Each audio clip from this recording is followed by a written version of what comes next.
दोस्तों नमस्ते, मैं सुशील कुलकर्णी। आप देख रहे हैं एनालाइजर न्यूज हिंदी। महाराष्ट्र की मीडिया को हो क्या गया है? मैं इसलिए सवाल पूछ रहा हूं कि जिन चीजों के ऊपर ध्यान देना आवश्यक है उनके ऊपर तो ध्यान नहीं दिया जाता, उसके बारे में कुछ लिखा नहीं जाता। जिसको खबर बनाना है उसे खबर बनाते नहीं, और जो खबर है ही नहीं या जरूरत की होती ही नहीं है उनको खबर बना के हमारे सामने पेश कर देते हैं। इंटरेस्टिंग बात यह है कि महाराष्ट्र में राजनीतिक हड़कंप मचा हुआ है। मतलब शरद पवार के ऊपर उनके ही भतीजे अजीत पवार लगातार प्रहार करते जा रहे हैं। न जाने क्या क्या कह गए अजीत पवार। उस पे शरद पवार के खेमे से जवाबी हमला भी हुआ, उनकी बेटी ने भी बात की। महाराष्ट्र की राजनीति में जो न होने वाली बातें हैं वो हो रही है। इसके ऊपर कोई भी मराठी पत्रिका अगर अपना ध्यान आकर्षित करती अपने पाठकों का तो बहुत अच्छा रहता, लेकिन मराठी पत्रिका के अग्रलेख यानी संपादकीय पर पेज पर हम अगर नजर डाले तो हमें और ही कुछ बातें दिखाई देती है। दरअसल मुश्किल यह है कि इन मराठी पत्रकारों को शरद पवार के खिलाफ लिखने की आदत ही नहीं है। मजबूरी यह है कि ये लिख ही नहीं पाते हैं। मजबूरी है ये, क्योंकि अब तक चाय बिस्कुट लेकर इतने बिस्कुट खा लिए हैं कि अब इनके खिलाफ लिखने की हिम्मत ही इनमें नहीं है। ये इतना राजनीतिक माहौल गर्म है और ये लिख क्या रहे हैं जरा मैं दिखाता हूं। देख लीजिए, ये शिवसेना उद्धव बाला साहेब ठाकरे गुट का मुखपत्र है सामना, जो अक्सर आग उगलता है भारतीय जनता पार्टी के खिलाफ। इसका एडिटोरियल आया है पाकिस्तान पर। मैं पाकिस्तान में क्या हो रहा है, कैसे बदले की राजनीति हो रही है, एक दूसरे से कैसे बदला लेने की भावना है, यह बता रहा है सामना पाकिस्तान पर आर्टिकल लिखकर। सामना की बात छोड़ दीजिए, ये लोकमान्य लोक शक्ति इंडियन एक्सप्रेस का एक लोक सत्ता नाम का एक समूह है मराठी में। ये क्या लिख रहा है जरा इसके आर्टिकल पर भी नजर डाल दीजिए। एडिटोरियल है ये, इसमें रशिया के बारे में लिखा है, चीन के बारे में लिखा है एडिटोरियल में। अरे महाराष्ट्र में क्या हो रहा है वो लिखो ना। नहीं लिखेंगे, ये क्या करेंगे? महाराष्ट्र के राजनीति के बारे में लिखेंगे तो शरद पवार के बारे में लिखना पड़ेगा, और आज का माहौल ऐसा है कि शरद पवार की अच्छाइयों का बखान तो कर ही नहीं सकते, तो लिख डाला, रशिया पे लिख डाला, चीन पे लिख डाला, किसी और पे लिख डाला। ये देखिए, और एक न्यूज़पेपर है महाराष्ट्र का, खुद को लीडिंग न्यूज़पेपर कहते हैं, ये लोकमत है। इसने एडिटोरियल लिख डाला फ्रांस के ऊपर। अरे भाई, अजीत पवार चले गए हैं एनसीपी को छोड़, साथ में लेकर एनसीपी को। इस पे कुछ लिखो। नहीं लिखेंगे ये, क्योंकि इनको तकलीफ होती है ना भैया, तकलीफ होती है। शरद पवार के खिलाफ कैसे लिखना, शरद पवार के खिलाफ कैसे लिखना, तकलीफ होती है। ये मामला एक तरफ चल रहा है और दूसरा मामला अलग ही चल रहा है। टीवी वाले अलग ही खबर दे रहे हैं।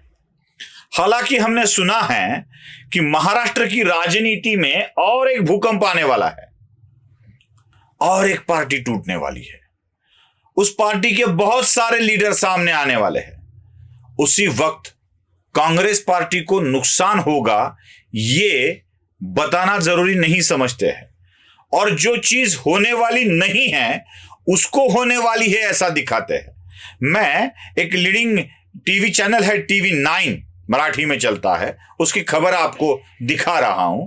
टीवी 9 खबर दिखा रही है कि भारतीय जनता पार्टी की एक लीडिंग महिला लीडर कांग्रेस के खेमे में जाने की संभावना है।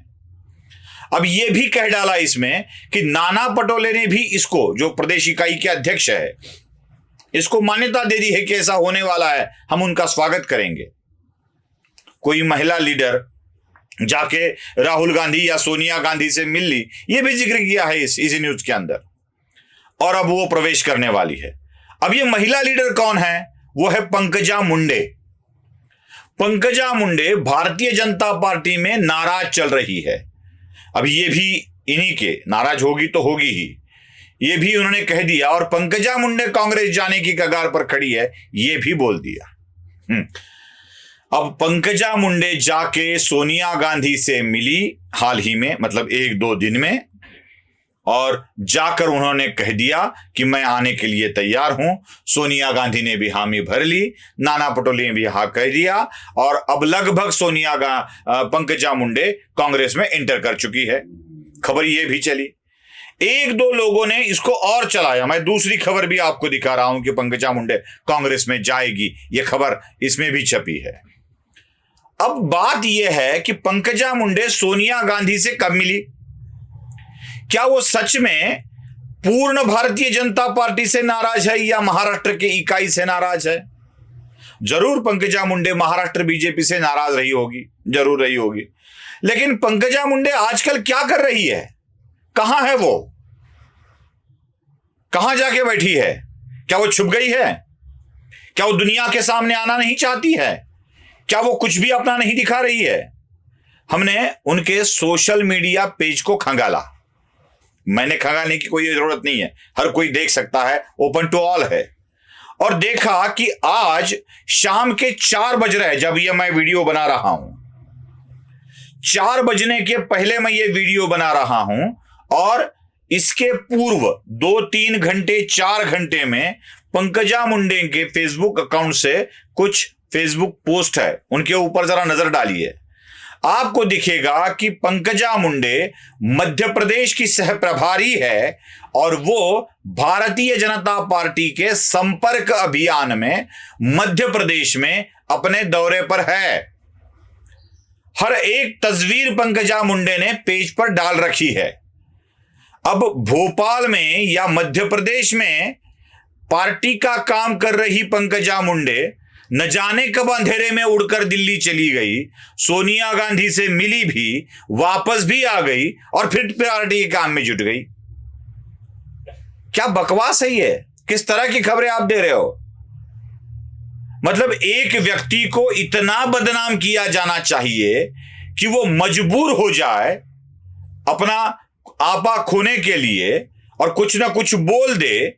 इसी तरह की खबरें कौन फैला रहा है? क्या यह सच में मीडिया फैला रहा है या मीडिया का कोई आका किसी राजनीतिक दल से इनको कंट्रोल कर रहा है? कौन है ये जो पंकजा मुंडे को लगातार बदनाम करने की कोशिश कर रहा है? अगर सोशल मीडिया का हर कोई पेज पंकजा मुंडे का देख ले तो आपको पता चलेगा पिछले कई दिनों से पंकजा मुंडे मध्य प्रदेश की टूर पर है। जब से महाराष्ट्र से गई है तब से वो बार बार मध्य प्रदेश के दौरे पर है और वहां पर उनको दी गई जिम्मेदारी निभा रही है। और कहा यह जा रहा है कि पंकजा मुंडे जा रही है। खुद पंकजा मुंडे तो बार बार कह के थक गई कि कहीं नहीं जा रही हूं, यहीं पर हूं, लेकिन वो जा रही है ये बातें फैलाकर भ्रम फैलाने का, झूठ फैलाने का प्रयास बार बार चल रहा है। और शायद महाराष्ट्र की भारतीय जनता पार्टी के इंटरनल लोगों द्वारा भी यह किया जा रहा है। शायद यही किया जा रहा है।